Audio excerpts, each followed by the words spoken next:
second video on my channel, and the name of my channel that I chose was the Frugal Environmentalist. Now, as I mentioned originally, the reason why I'm making this channel is because a lot of people seem to think that being environmentally friendly equals spending a lot of money. I do not believe that this is the case at all. I believe that a lot of the times the frugal option generally also ends up being the environmentally conscious option. So I am going to, on my channel, generally try and detail how and why that is, give you some suggestions of things that will save you money and are also better for the planet. When people think of being frugal, most of the time they think of not spending money, being very cheap, and just trying to not spend any money anywhere. Save it all up, don't spend it. Try to get the free shampoo at the hotel if you have to go. Like, take all the extras. Only go out to cheap places to eat and not go out to anywhere nice. Just avoiding going out and spending money and being social. I don't think that this is the case. I think that there are a lot of ways to be frugal that do not necessarily deprive you of things like that, and you get to enjoy life. You get to spend money where it's actually doing the most good, and I feel like that is what being really frugal is spending money on things that are worth it and saving money where you can, as well as trying to earn some extra money in the in-between. So one of the things that a lot of frugal people do, and a lot of environmentally friendly people do, environmentally conscious people, they tend to buy things secondhand when they can. They know that it is a good idea to go out and spend your money wisely, and you can usually get a lot more bang for your buck when you buy secondhand.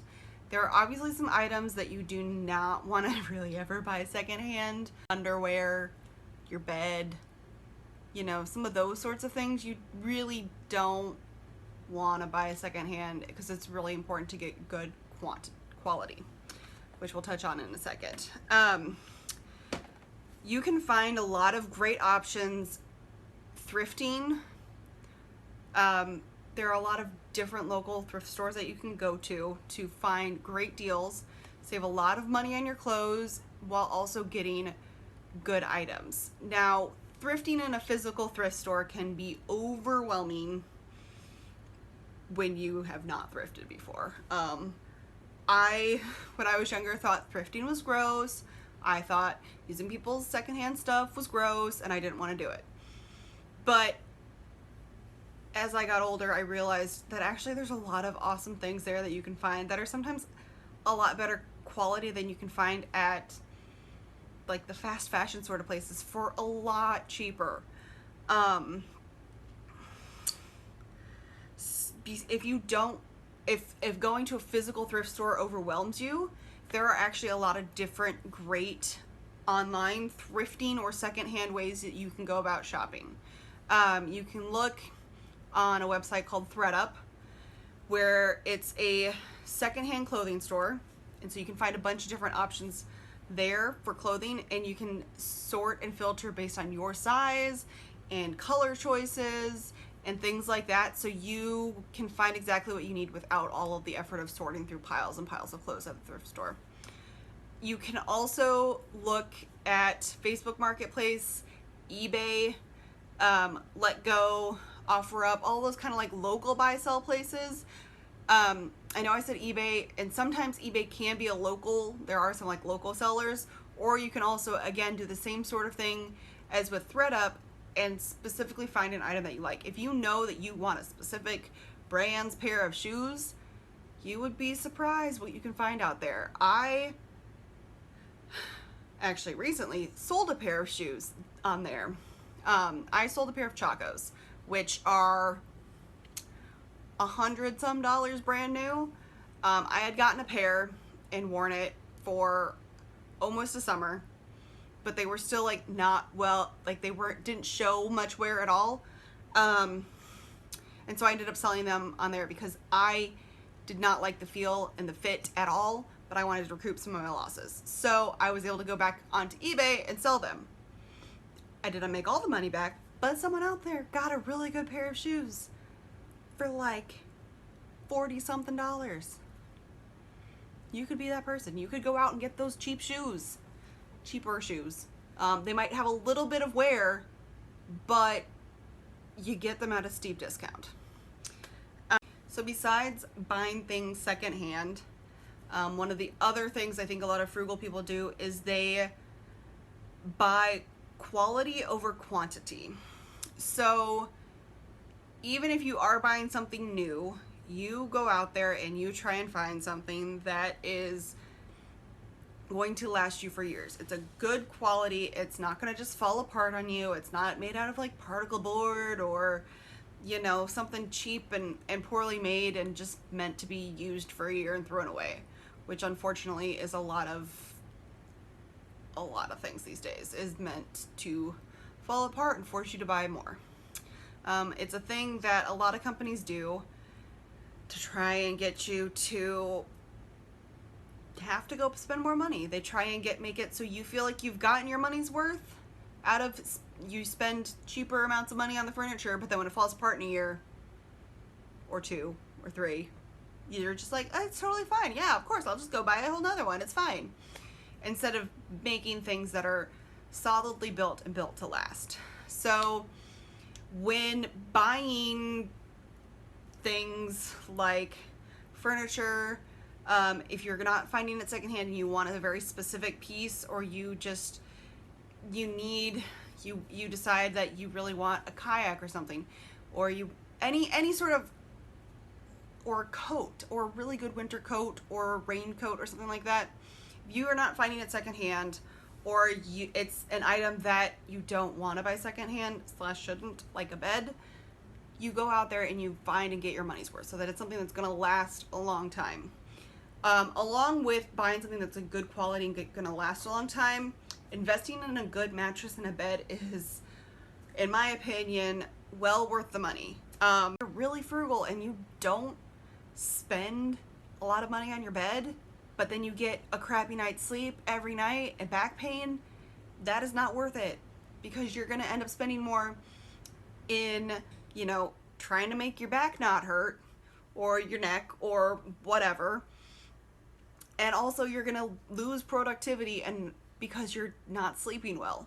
So investing in that bed is, in my opinion, you got to do it. You got to, if you can afford, I mean, obviously you can't afford it, you can't afford it, but invest in a halfway decent mattress and bed. It's just worth it.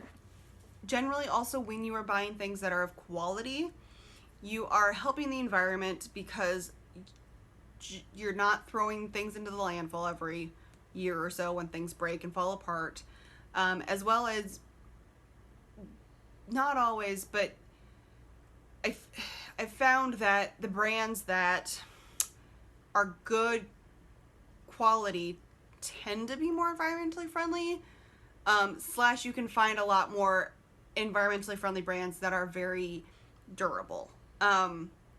So you're not throwing stuff away as much, and sometimes the brand is better just for the environment in the first place in terms of their responsibility for their product. If you're being frugal, you want to get your money's worth out of that product, whether it's something you bought secondhand or something that you invested a lot of money in. So you're going to use that product until it is worn out and all gone, and there's no way to repurpose it or some such thing. So you are making those items last a lot longer, which saves you money because you don't have to go out and replace an item, as well as you're getting your money's worth out of it. And it's not ending up in a landfill sooner. Another way to be frugal is to reuse and repurpose items. This is also, again, very eco-friendly because things aren't ending up in the landfill. They're getting a longer life. When you can find a way to reuse or repurpose an item, it extends its life and saves you money because you didn't have to go out and buy a new product. Again, you're finding a way to keep using that in some form or fashion. whether that is turning old t-shirts into rags. It's a great way to, you know, clean things without having to go out and buy a very specific rag for that job. You are using something you already have to accomplish a task that you need to accomplish. There are a lot of ways of these ways to reuse and repurpose stuff. I am sort of crafty, so I might share some of my reused things on here, and some craft ideas at some point. Let me know if you'd like to see that. Yeah, there's a lot of different ways to reuse things to keep their life going. Another eco-friendly / again, frugal thing is to not waste items. Now we've already talked about using things to the end of their life. Now kind of switching gears to food waste. Specifically is what I'm thinking of. If you're gonna buy a food product, you're not gonna let it go to waste. You don't want to waste that money and waste all of the energy and effort that has gone into producing that food. So besides, every single product that you purchase has had a life, and it has had a environmental and actual cost to get it to you. When your food is grown, the seed is put in the ground. That ground has already been tilled to plant it. It has to be irrigated, so that you have to build the machinery to till the ground. You have to have the gas, you have to have the water, and you have to have some way to get the water there. Then once the item is grown, your food item, your lettuce is grown, they have to harvest it. And then they have to package it. They have to get it, transport it to the packaging facility to package it however they're going to package it. Which also, why package a lot of fruits and vegetables? Just sell it loose. Anyway, sidebar. Once you get that item, you have to transfer it to the packaging place, and then they have to package it however they wanted to package it, and usually it's packaged and then packaged again into a bigger thing, and then shipped to the grocery store, where they unpackage the one thing, waste, and then they put the item on the shelf. There is so much energy that people don't think of that goes into every single little thing that people buy or produce, and it's insane to think about the amount of resources it takes to grow that.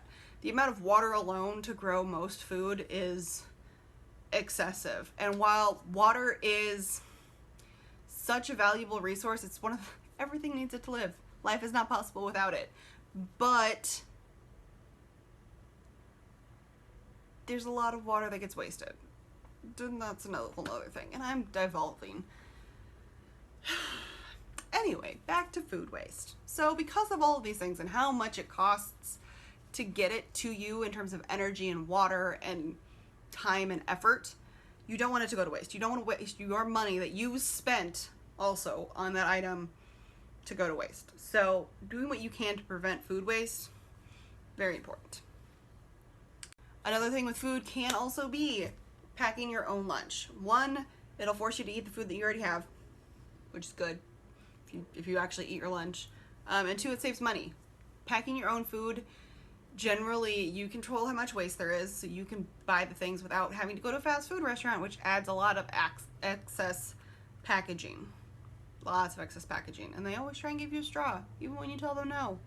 It's very irritating. And it saves you a lot of money, because portions, you get to control the portions, you get to control what the waste is, and you save money. It's always so much cheaper to bring your own food. It pretty much just always is. Same thing with coffee. If you invest in a coffee maker, you don't have to spend money on coffee. And it's just as delicious, and it saves you a lot of money.